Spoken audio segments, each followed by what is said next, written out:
آئے کہا کہ کہاں ہے وہ تمہارا صوفی بزرگ، اس نے ہمارے دھرم کا ستیاناش کر دیا ہے، اس سے کہو کہ یہاں سے جائے اور جگہ تبدیل کرے۔ تو انہوں نے کہا ٹھہرو، ابھی وہ نماز پڑھ رہے ہیں۔ انہوں نے کہا ہم نہیں جانتے، ابھی فوراً یہاں سے ہٹو، یہاں سے چلو اٹھو۔ انہوں نے کہا بھائی وہ ابھی نماز سے فارغ ہوں گے، ان سے گفتگو کر لو ہمارے پیر سے۔ ابھی گفتگو ہو رہی تھی، انہوں نے جادو منتر پڑھنے شروع کیے اور ان کی طرف جادو کے وار کرنے شروع کرتے ہیں۔ نتیجہ یہ ہوا کہ سرکار معین الدین کے بعد مریدین وہیں پر گر کے تڑپنے لگتے، عجیب عجیب ان کے حالات اور کیفیت طاری ہوئی۔ ادھر سرکار غریب نواز نے سلام پھیرا اور وہیں پاس جہاں قیام تھے، جہاں نماز پڑھ رہے تھے، پاس ہی سے آپ ایک مٹھی میں مٹی لیتے ہیں، وہاں کی ریت لیتے ہیں، اور وہ لینے کے بعد آیت الکرسی تلاوت فرماتے ہیں اور اس پہ دم کیا، اور دم کرنے کے بعد جب ان کی طرف پھینکتے ہیں تو سیر الاقطاب کی مصنف فرماتے ہیں کہ پھینکنا تھا جس پر ریت کا ذرہ بھی لگا وہ پتھر کا مجسم بن کے وہیں ساکن ہو گیا، اور جو بھاگے، جو جان بچا کے بھاگ سکتے تھے تو بھاگے۔ پھر ایک جو نگاہ رحمت اپنے مریدین پہ ڈالی تو سب صحیح و سالم۔ اب یہ بھاگنے والے پہنچتے اور بھاگنے کے بعد رام دیو کو آواز دیتے، مہاراج غضب ہو گیا، اس نے تو ہمارے لوگوں کو پتھر کے مجسموں میں تبدیل کر دیا۔ اچھا یہ سلسلہ چشتیہ کی بڑی عجیب کرامت ہے یار، بات یاد آ رہی ہے تو عرض کرنا چاہتا ہوں۔ چٹھی آ رہی ہے کہ وقت کی پابندی، کیونکہ پرمیشن کا بھی معاملہ ہے ہمارے یہاں، بس 15 منٹ میں بولوں گا، انشاءاللہ پھر کل دیکھیں گے۔ بہرحال بات یاد آ رہی ہے، سلسلہ چشتی کے ایک بزرگ ہے مخدوم اشرف جہانگیر سمنانی، نام تو سنا ہے آپ نے، کچوچا کے بزرگ ہے، اپنے وقت کے غوث اعظم ہیں۔ مخدوم اشرف جہانگیر سمنانی علیہ رحمہ ایک مرتبہ تشریف لے جا رہے ہیں، ساتھ میں آپ کا خادم ہے، اور راستے میں ایک سنتراش مورتی بنا رہا ہے، اور بڑی خوبصورت مورتی تراشا ہے اس نے پتھر۔ مرید تو مرید تھے، عشق پہ زور نہیں غالب، یہ وہ آتش ہے جو لگائے نہ لگے، جو بجھائے نہ بجھے۔ مورتی سے عشق ہو گیا انصاف کو، مرید صاحب کو، اور عشق ہوا تو اس مورتی کو دیکھنے کھڑے ہو گئے۔ مخدوم اشرف تو آگے بڑھ گئے، یہ مگن ہے اور مورتی کو بھولے جا رہے ہیں۔ سرکار مخدوم اشرف سمنانی رحمۃ اللہ تعالیٰ علیہ اپنے خانقاہ میں تشریف لائے، فرمایا وہ مرید کہاں رہ گیا؟ لوگوں نے کہا حضور آپ کے ساتھ تھا۔ فرمایا دیکھو کیا کر رہا ہے کمبا۔ مرید دوڑے، دیکھا تو یہ صاحب محو حیرت اور اس مورتی کو بھولے جا رہے ہیں، بس دنیا مافیا سب بھول چکی۔ ہلایا ڈلایا، ارے چل پھر مرشد بلا رہے ہیں، اس کو نہ ہوش نہ ٹھکانا، ہل رہا ہے، بولتا کچھ نہیں۔ مرید آئے، کہا حضور وہ تو عجیب پتھر کا مجسم بن کے کھڑا ہوا ہے۔ ہوش و حواس جاتے رہے، اس مورتی کی جو سنتراش بنا رہا ہے اس کی عشق میں مبتلا ہو گیا۔ حضرت تشریف لاتے اس کے سینے پہ ہاتھ رکھا تو جیسے ہوش میں آیا۔ حضور کیا کر رہے ہو میاں؟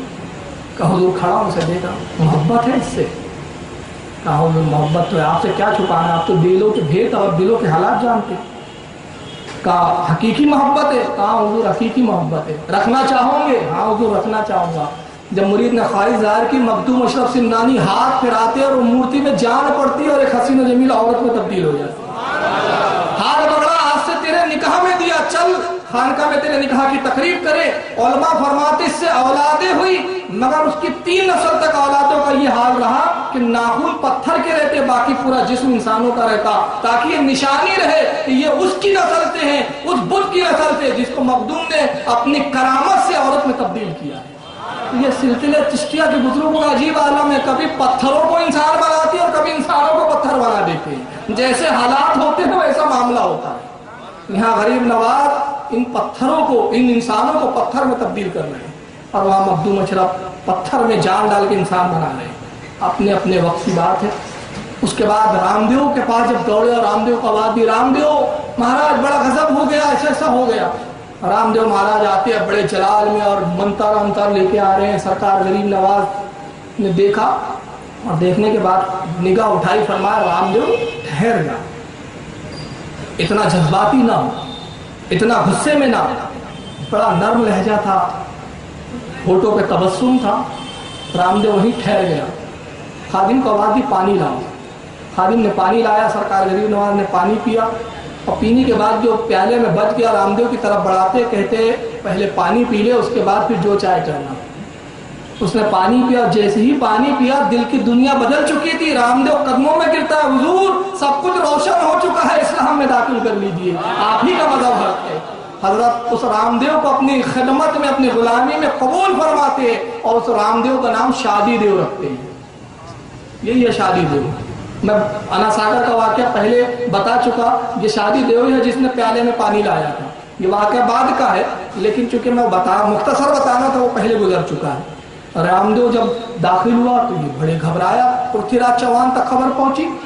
اب جادوگر جے پال جوگی کو بلاتا ہے. جے پال سب جا چکے, اب تو ہی ایک میری امیدوں کا مرکز ہے, کچھ کر. جے پال نے کہا فکر نہ کرو, اس کے لیے, اس فقیر کے لیے تو میرے شاگردی کافی ہے. چنانچہ اپنے شاگردوں کی فوج کے ساتھ سرکار غریب نواز کی طرف بڑھتا ہے اور ہاتھوں میں اس انداز میں فوج آتی ہے. اس کے جو شاگرد ہے جے پال جوگی کے, سب کے ہاتھوں میں اسے کی جگہ سانپ بند لگے ہوئے, ٹائڈ بالکل سانپوں کو پکڑے ہوئے. گویا تاریخ اس بات کو پھر دہرا رہی ہے. سرکار غریب نواز کی اگر آپ سیرت دیکھیں تو ایک بار ایسے ذہن میں خیال آیا کہ یار یہ کرامتیں دکھانے کی کیا ضرورت تھی.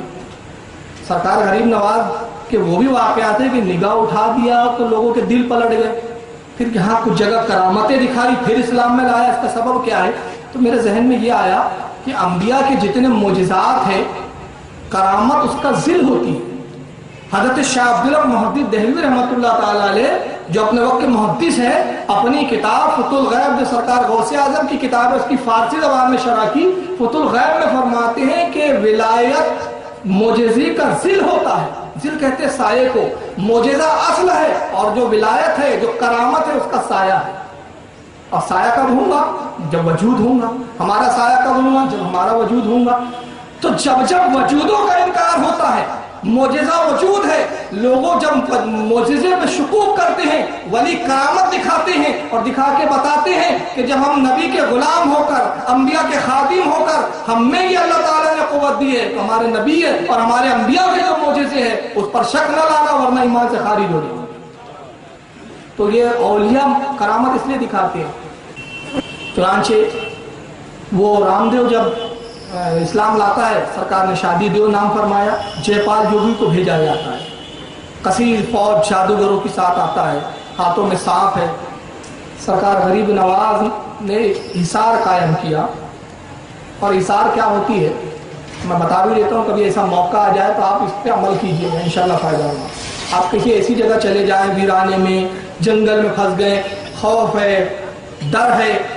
ہمارے مشائخ اور صوفیہ نے ایک وظیفہ دیا ہے کہ 3 مرتبہ سورہ اخلاص قل هو اللہ احد پڑھ کر انگلی سے ایک دائرہ بنا لے اور اس دائرے کے بیچ میں خود قیام کرے, بیٹھ جائے تو انشاءاللہ کوئی بھی بلا مصیبت اس کی طرف نہیں آئے. تو جو دائرہ بنایا جاتا ہے اس کو حصار قائم کرنا کہتے ہیں, حصار بنانا کہتے ہیں. ایسا موقع ہے کہ ایسا کر دیا تھا. اور یہ انبیاء کی سنت ہے. اب کن کن نبی کی سنت ہے وہ بتاؤں گا تو وقت رکھ جائے گا. غریب نواز نے بھی حصار قائم کیا. جب سانپ انہوں نے چھوڑے حصار تک آتے اور سب پھر لکڑی کے مانند ہو کے وہیں گر کے ختم ہو جاتے. سارے جادوگر جب عزیز آ گئے تو جے پال جوگی ایسا کے قریب آتا ہے. آنے کے بعد کہتا معین الدین میرا چمتکار دیکھو, میرا جادو دیکھو, اور اگر تم میں اس کے مقابلے کی ہمت ہو تو اس کا مقابلہ, اس کے جو ہے توڑ پیدا پیش کریں.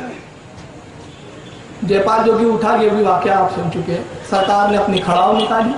کھڑاؤ نکالنے کے بعد بلند فرمائی. وہ نگاہوں سے اجل ہو گیا جے پال جوگی. اور اس کے بعد لوگوں نے منظر دیکھا کہ وہ کھڑاؤ سر پہ پڑ رہی ہے اور یہ زمین کی طرف آ رہا ہے. اور جو زمین کی طرف آتا ہے کھڑاؤ پڑتی ہے سر پہ اور یہ کہتا جاتا ہے حضور مجھے معاف کر دیجئے, مجھے معاف فرما دیجئے, میں نے جان لیا کہ یہ جادو نہیں, یہ کرامت ہے. اور جس کے پروردگار نے ایسی کرامت جس کو عطا فرمائی ہے اس کا مذہب بھی حق ہے, اس کا رب بھی حق ہے. جے پال جوگی بھی اسلام قبول کرتا ہے. سرکار غریب نواز نے اس کا نام عبداللہ رکھا. پرتھی راج چوہان کو جب خبر لگتی ہے کہ جے پال بھی اسلام میں داخل ہو گیا, اب بڑا پھڑ پڑایا. اور اس کے بعد وہ پیغام بھیجتا ہے کہ کل رات تک معین الدین تم میری حکومت کے حدودوں سے نکل جاؤ ورنہ پھر میں تم پہ فوج بھیجوں گا اور اس کے نقصان کے ذمہ دار تم ہوں گے.